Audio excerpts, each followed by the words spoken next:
सारे petrol pumps बकर network को daily basis पे बहुत सारी जो है कॉल्स आती हैं कि उस पेट्रोल पंप पर महंगा बिक रहा है, उस पर महंगा बिक रहा है। जो हुकूमती रेट्स हैं उनसे ज़्यादा आपकी कार्रवाइयाँ नज़र आई एक दो दिन पहले कि आपने जुर्माने आयद किए, जुर्मानों के बाद दोबारा खुल जाते हैं और उसी रेट पर बेचना शुरू कर देते हैं। और एक पे आप करते हैं कार्रवाई तो पीछे 10 और होते हैं। फेलियर है आपका, या आपका खौफ नहीं रहा उन्हें, या आपको ऑर्डर्स ही नहीं है, आपके पास अख्तियारात ही नहीं है कि इनको सील करें ताकि दूसरों को थोड़ा सबक मिले। अस्सलाम वालेकुम, मैं मुश्किल हैदर और आप देख रहे हैं भखर नेटवर्क। नाज़रीन, लॉकडाउन हुआ, लॉकडाउन के बाद पेट्रोल की कीमतें कम हुई, पेट्रोल की कीमतें कम हुई तो उसके साथ जो अशियाए खुर्दोनोश, स्पेशल सब्ज़ी फ्रूट वगैरह रमज़ान मुबारक में हमेशा महंगी हो जाती है और इस बार उम्मीद थी कि सस्ती हो जाएंगी। इंतज़ामिया अच्छा काम कर रही है, अनफॉर्चुनेटली वो भी नहीं हो सका।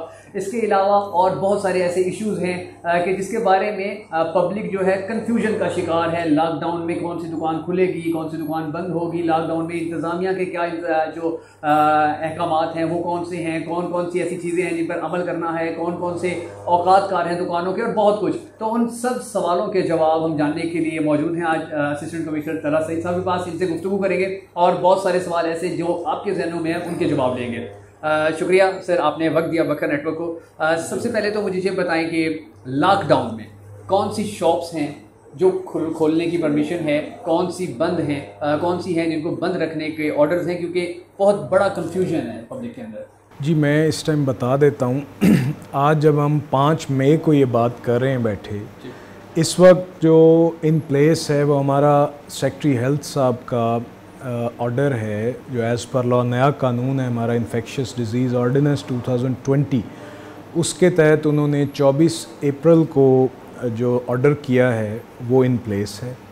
उसके तहत मैं एक लंबी लिस्ट है, मैं शायद सारी कवर ना कर पाऊँ, लेकिन लोगों की अंडरस्टैंडिंग के लिए जो फल, सब्ज़ी, गोश्त, करियाना, उसके बाद इंडिविजुअल जैसे वर्कर्स हैं, टेलर है, इलेक्ट्रिशियन है और मोटर मैकेनिक्स हैं, हमारी ज़राअत से जुड़ी हुई जो इंडस्ट्री है, इंडस्ट्री से मुराद इनके जो वर्कशॉप्स हैं जहाँ पे अद्वियात भी और आलात भी, वो भी, चूँकि हमारा वीट का और ग्रेन का ये सीज़न चल रहा है तो उसके तनाजुर में ये भी हमारे सामने है कि वो हो सकता है। फिर ये 5 बजे और 8 बजे वाला भी कन्फ्यूजन है।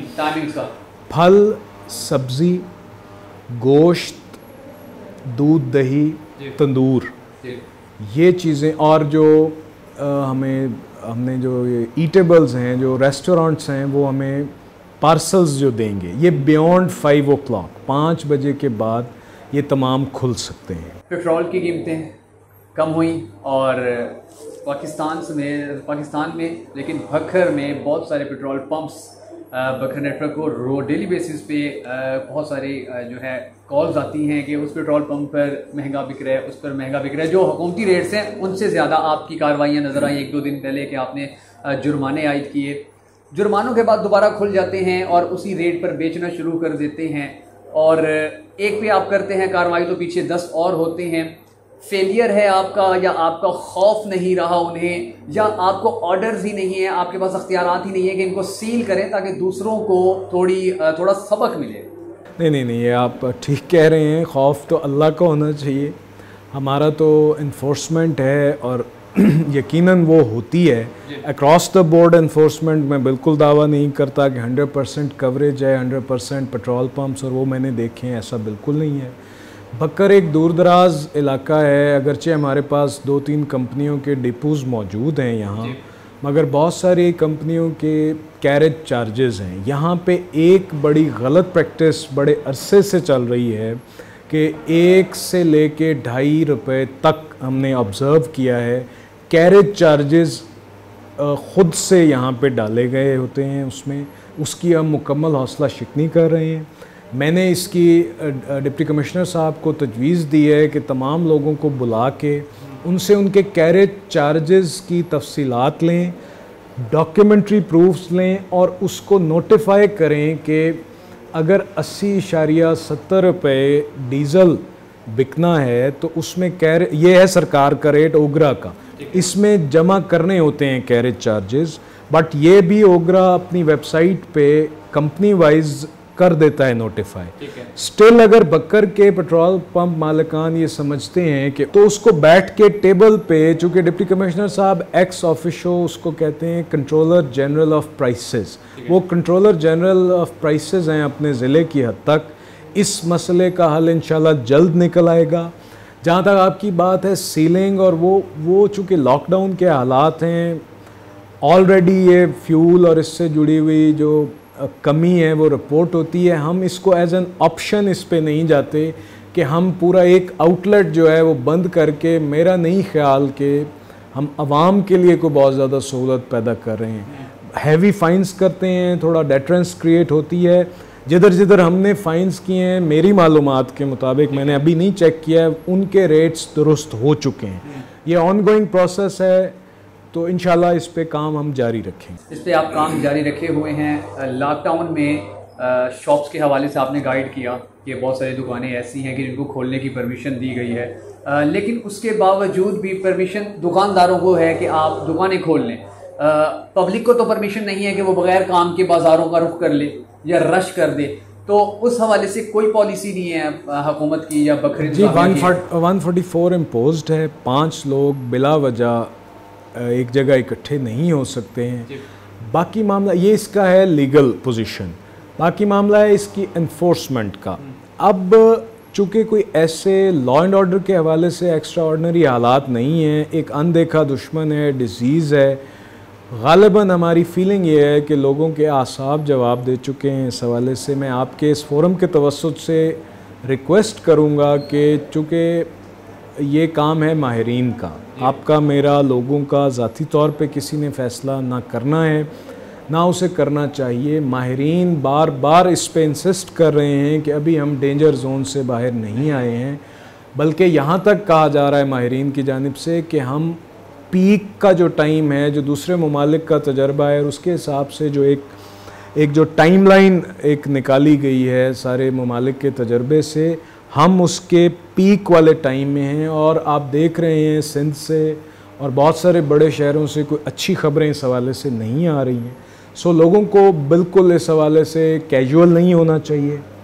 मैं दोबारा से ये रिट्रेट करूँगा कि तमाम जो SOPs हैं उसको फॉलो करना चाहिए। हम लॉ अपना कोर्स इख्तियार करेगा, यकीनन हम करते भी हैं, चूँकि हमारे अपने लोग हैं, अवाम हैं। हम बजाय सख्ती करने के और कानूनी इख्तियारात इस्तेमाल करने के कन्विंसिंग और इस पे ज़्यादा ज़ोर देते हैं, मगर कार्रवाइयाँ भी आपके सामने हैं, ऑफ एंड ऑन। कल भी हमने की है, आज भी की है, इंशाल्लाह ये भी जारी रहेगी। बट आपका बड़ा रोल है, लोगों का खुद से सेल्फ मोटिवेशन, सेल्फ डिसिप्लिन जो है वो बहुत ज़रूरी है। पीयर ग्रुप्स का रोल बहुत ज़्यादा वो है, वालिदैन हैं और दूसरे जैसे पीयर ग्रुप्स होते हैं। लोगों को इस हवाले से कैजुअल नहीं होने देना चाहिए। ये मेरा मैसेज है जी आज आपके तवस्सुत से। रमज़ानुल मुबारक में जब भी रहमतों और बरकतों का महीना आता है तो पाकिस्तान में शायद कुछ खास ही करम है कि हर चीज़ महंगी हो जाती है। और डिप्टी कमिश्नर साहब आए हैं, नए आए हैं, यहाँ पर दौरे भी कर रहे हैं। फल और सब्जी मंडियों के जो दौरे हैं वो रोज़ सुबह जाते हैं, लेट नाइट भी जाते हैं। उसके बावजूद भी रेट्स कम नहीं हो सके हैं। तो इंतज़ामिया की नाकामी है या जो आगे दुकानदार हैं, सब्ज़ी बेचने वाले हैं, वो इतने बहादुर हो गए हैं कि इंतज़ामिया के ऑर्डर्स के बावजूद भी आवाम को महंगी अशिया बेच रहे हैं।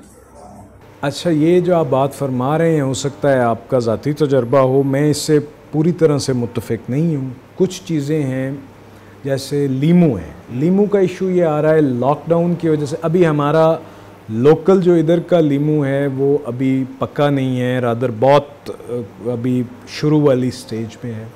रमज़ानुल मुबारक में गर्मी है, लीमू का इस्तेमाल लामहला मल्टीपल टाइम्स ज़्यादा हो जाता है। लीमू और एक आध शायद कोई और ऐसी चीज़ है। आज सुबह भी डिप्टी कमिश्नर साहब और मैं ख़ुद मंडी में थे, 20 रुपए के करीब टमाटर है जो आज से 5 माह पहले इससे 10 टाइम्स 15 टाइम्स जिसकी प्राइस थी। बहुत सारी सब्ज़ियां लोकल हैं, बैंगन है और हमारे टिंडे हैं और so on and so fourth. सब्ज़ियां अंडर कंट्रोल हैं, फलों की खपत ज़्यादा होती है। मुख्तलिफ टाइमिंग्स हैं जो हाई इसके परचेजिंग आवर्स हैं उसमें अगर दुकानदार कुछ करते हों तो आप और तमाम शहरी बिल्कुल वेलकम। हम अपने नंबर्स भी हमारे डीसी ऑफिस के कंप्लेंट सेंटर के सबको पता है, मज़ीद भी हम आपको भी दे देंगे। उसकी प्रोपेगेशन भी है, हमारे सोशल मीडिया पेजेस हैं, व्हाट्सएप ग्रुप्स हैं, जिधर से हमें रिपोर्ट होता है हम 100% इंश्योर करते हैं कि उसके ख़िलाफ़ कार्रवाई हो। सो चूँकि ये एक बिहेवियरल मसला है, आपने अपने क्वेश्चन में भी बात की, दलेर हो गए नहीं हैं, ये पैनिक और सेंस ऑफ इनसिक्योरिटी है। फिर एक रिवायत है हमारे यहाँ के इसको अनफॉर्चुनेटली एक सीज़न के तौर पे लिया जाता है कि ये एक सीज़न है कमाई का पूरे साल का, ताजिरों का ख़ास तौर पे। ज़ाहिर है इसमें ख़रीदो फ़रोख्त में इजाफ़ा होता है। सो ये बुरी बात है, इसकी हौसला शिकनी भी होती है, बट मेरा नहीं ख्याल कि इतने ख़राब हालात हैं जो हम जिस तरह से पोर्ट्रे हो भी नहीं रहा जैसे सवाल किया गया। मेरा ख्याल है ये जनरलाइजेबल नहीं है पूरी बात। कुछ चीज़ें हैं जो सप्लाई चेन के अफेक्ट होने से जो है। रमज़ान अल मुबारक से पहले के रेट्स और थे, अब रेट्स और है, अब ज़्यादा हो चुके हैं। आप कह रहे हैं तो मैं मान लेता हूँ। मेरा ख्याल है सब्जियों में डाउनवर्ड ट्रेंड है। फल चूँकि हमारे पास तकरीबन तमाम हमा किस्म जो फल है वो बाहर से आते हैं, ट्रांसपोर्टेशन के मसाइल की वजह से कुछ उसमें अपवर्ड ट्रेंड है। सब्ज़ी और करियाना बहुत सारा है जो फैसलाबाद की मंडी से आता है। जो हमारी लोकल चीज़ें हैं जैसे आटा है, एक सीज़न है हमारा आटे का मसला, मेरा नहीं ख्याल कि इस वक्त हमारे यहाँ इसकी प्राइस। चीनी का मसला नहीं है, चीनी 80 रुपीज़ से ज़्यादा नहीं सेल हो रही है शहर में। कहीं को एक आध को दुकानदार है तो हम उसके ख़िलाफ़ कार्रवाई करते हैं, बट हम चूँकि रोज़ाना ये एक्टिविटी करते हैं हमें रिपोर्ट भी नहीं होती हैं। जो चीज़ें हमारे पास मौजूद हैं वाफिर, उनका ट्रेंड बिल्कुल जो है वो महंगाई का नहीं है। टिड्डी दल ने काफ़ी नुकसान पहुंचाया हमारे किसानों को। हुकूमती सतह पर किसानों को रिलीफ फ्राहम करने के लिए क्या किया जा रहा है और कब तक असरात आना शुरू हो जाएंगे, क्योंकि जो किसान हैं हमारे थल के काफ़ी परेशान हैं। जी मैं बता देता हूँ, मेरी तहसील से पर्टिकुलर तो नहीं है ये बात। अल्हम्दुलिल्लाह बक्कर तहसील महफूज है आज दिन तक, अल्लाह करे आइंदा भी महफूज रहे। मनकेरा है और कुछ अभी 1-2 दिन पहले से रिपोर्ट हो रहा है कलूर कोट के कुछ बॉर्डरिंग एरियाज़ हैं वहाँ ये रिपोर्ट हो रहा है। इसके सर्वेज हो रहे हैं, ये एक थोड़ा लेंथी प्रोसेस होता है सर्वे, और ये एग्रीकल्चर डिपार्टमेंट, रेवेन्यू डिपार्टमेंट मिल के इसको रिपोर्ट करता है। जब क्लैमिटी इसको डिक्लेयर करना होता है हमने आफत ज़दा इलाके को, तो जिस जगह आफत ज़दा अगर ये डिक्लेयर हो जाता है, इतना बड़ा अगर इसका मैग्नीट्यूड होगा इस सारे मामले का, अभी तक ये टिड्डी दल की वजह से नुकसान नहीं हुआ। हमारे पास निम्फ का लफ्ज़ बोलते हैं, निम्फ स्टेज पे वो है और उसने फसलों को नुकसान उस तरह से पहुंचाना नहीं शुरू किया। जब हमारे पास मैच्योर स्वाम्स आए थे तो उन्होंने भी हमारी फसलें नहीं खाई। उस टाइम पे माहिरीन के मुताबिक चने का पत्ता कड़वा होता है, उसकी फसल में दूसरी जड़ी बूटियाँ थीं जो अनवांटेड, जो हमने तल्फ करना होती हैं। तो जब आमद हुई थी जनवरी और फरवरी में इन स्वाम्स की, तो उस वक्त तो इसने हमें एक तरह से फ़ायदा दिया था, बट ये अब ये रूल लागू नहीं है। यहाँ लोकल हैचिंग हुई है, मनकेरा की जो जगह हैं वहाँ पे अंडों से बच्चे निकल के वो ख़तरनाक सिचुएशन सूरत हाल बल्कि इख्तियार कर रहे हैं। बट दिन रात हमारी टीमें इंतज़ामिया की, एग्रीकल्चर की, बॉर्डरिंग ज़िला जंग है, उनके साथ मिल के ओवरनाइट ओवर डे पूरा ये ऑपरेशंस जारी हैं। इंशाल्लाह अल्लाह बेहतर करेगा। जहाँ तक आपका सवाल है, मैं वापस उधर आ रहा हूँ, उस हवाले से सर्वेज़ हो रहे हैं जिधर इस तरह के नुकसानात हुए, इंशाल्लाह वहाँ गवर्नमेंट पॉलिसी के मुताबिक किसानों के लिए रिलीफ बिल्कुल देगी। कोरोना वायरस के बायस लॉकडाउन और कुछ एमरजेंसी हालात बन गए, जिसकी वजह से जो इंतज़ामिया की सारी तवज्जो थी इसी साइड पर चली गई। बट अब थोड़ी चूँकि रिलैक्सेशन हो गई है और पिछले काफ़ी अरसे से हमारे भक्कर में जो सिटी में कचरे का एक इशू उठा हुआ है कि कचरा हर गली हर नुक्कड़ पे बड़ा हुआ है, तो इंतज़ामिया जो है म्यूनसिपल कमेटी के जो एहलकार हैं जो काम नहीं कर रहे हैं, जो अफसरान काम नहीं कर रहे हैं, उनके खिलाफ एक्शन लेने के मूड में है या नहीं है? क्योंकि बहुत शिकायत आती हैं और शिकायत के बाद भी जो म्यूनसिपल कमेटी है किसी की बात नहीं सुन रही है। मेरा ये ख्याल है कि ये हमारी ज़्यादती होगी अगर हम कहें कि पिछले 2, 3, 4 माह जो गुजरे हैं जी, इसमें म्यूनसिपल कमेटी की कारकर्दगी में वाज़े बेहतरी आई है। ठीक है। बहुत सारे लोगों के ख़िलाफ़ कार्रवाइयाँ हुई हैं, आप बिल्कुल चेक कर सकते हैं। म्यूनसिपल कमेटी के ऑफिस से मुअत्तलियाँ भी हुई हैं, इवन जॉब से निकाले भी गए हैं इस किस्म के जो एहलकार हैं जो काम नहीं कर रहे। नंबर 1, बकर का 2 इश्यूज़ जो हैं वो बड़े हैं जिसकी वजह से ये बहुत ज़्यादा फील नहीं होता कि इस हवाले से काम हो रहा है। नंबर 1 जो हमारा सीवरेज का मंसूबा है, आपके इल्म में है कि वो बड़ा मंसूबा है, अरबों रुपए मालियत का, उसमें वक्त लग रहा है और लगना है, वो एक नेचुरल बात है। जब वो कंप्लीट होगा तो हम इसके मुतल्लिक हतमी जो एक समझें कि आप फ़तह का ऐलान करेंगे कि हमने पानी और सीवरेज वाटर से मुतल्लिक जो जो शहर के मसाइल हैं उन पे काबू पा लिया। दूसरा मसला है हमारे पास डंपिंग साइट का। जो कचरा है उसने आखिर किसी जगह सॉलिड वेस्ट है, उसमें पॉलीथीन है, बहुत सारी जगहें जो एनवायरमेंटल उससे एंगल से बहुत हैज़र्डस हैं, नुकसानदेह हैं। सो इसकी डंपिंग साइंटिफिक तरीके से, एनवायरमेंटल फ्रेंडली तरीके से, मैं ये समझता हूँ कि एमसी बकर में शायद उतनी कैपेसिटी नहीं है with reference to human resource, with reference to budget. फिर हमें 2 से 3 ऐसी जगह हैं जहाँ हमने डंपिंग प्लान की थी, वहाँ डंपिंग स्टार्ट भी हुई। लोकल्स की रेजिस्टेंस की वजह से मुख्तलिफ सिविल कोर्ट्स के जो इंटरवेंशन और स्टेज की वजह से हमें डंपिंग में बहुत ज़्यादा मसला होता है कि हम कचरा उठा के उसको प्रॉपर साइंटिफिक एनवायरमेंटल फ्रेंडली तरीके से डंप कहाँ करें। सो इस किस्म के ऑपरेशनल मसाइल हैं, लेकिन स्टिल ये किसी भी बुरी सूरत हाल की जस्टिफिकेशन नहीं है। इतना बड़ा महकमा है, मैं बिल्कुल आपकी बात मानता हूँ और ये म्यूनसिपल कमेटी में बहुत सारी बेहतरी की गुंजाइश है।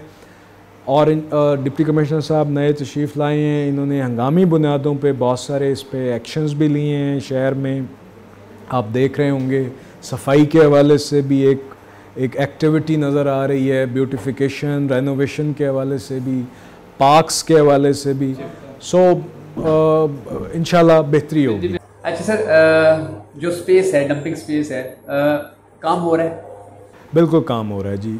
ये जेल के ऑपोजिट एक जगह है, वो हमने ईयर मार्क की है। छीना वाली साइड पे एक सरकारी हमारा चंक गालिबन 1.5 एकड़ का पड़ा है, उस पर भी काम हो रहा है। ये इंशाल्लाह विद इन डेज़ हो जाएगा। हमारी कोशिश है कि जो बरसात के पीक से पहले हम इसका मुस्तकिल हल निकाल लें इंशाल्लाह। जाते जाते लास्ट में हमेशा की तरह अहलियान बकर को इन हालात के अंदर क्या पैगाम देना चाहिए?